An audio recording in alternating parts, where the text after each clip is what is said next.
So if you want to install the Postman, just go on this link, which is www.postman.com/download/, okay, and then press the enter. You can just simple go and search Postman and it will also appear, okay, but that's a longer method. I don't want to do that, okay.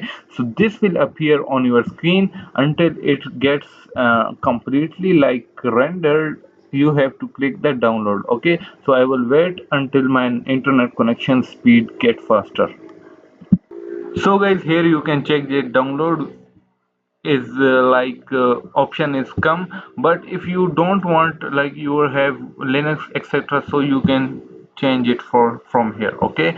So until it gets downloaded I would further check give you that how to proceed further. So guys, now it's downloaded. I will click the open file for the Postman's x64.exe and it will start opening in some time.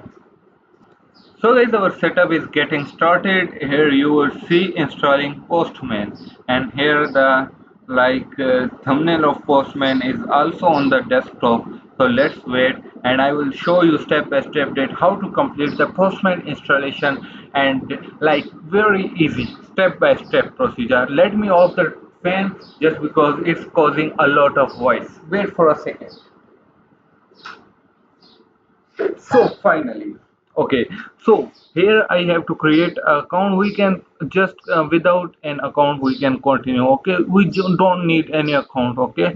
So I would say open lightweight API client. So here my Postman is getting started, okay.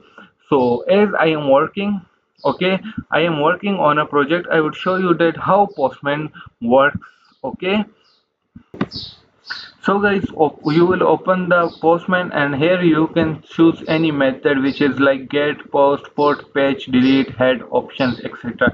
Here you would paste the URL. As my local host is running, I think so. Let's wait for it. Localhost 5000. Where it is here? Okay, yes, it's running. So I would copy the link from here. Control A, Control C, okay. Here our local host is running perfect. So let's go to the Postman again.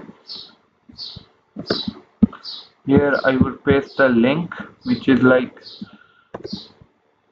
localhost. I will send it and yes, I am getting the data, okay. Name Abdul, you know I am Abdul Basit, and from here here you guys can see that my name is getting printed in the Postman. So what's the purpose of this? Just because we did this, okay, we can check that whether it's giving a status code 200, it's okay. What's the time? Is it like perfect for the use? Then we can move to the real database. For example, here my MongoDB is also connected and we have a student collection, okay. So that's why we use the Postman. So you check that how to install it, how to use it. For further videos you can make sure that you subscribe to my channel for these to the point videos.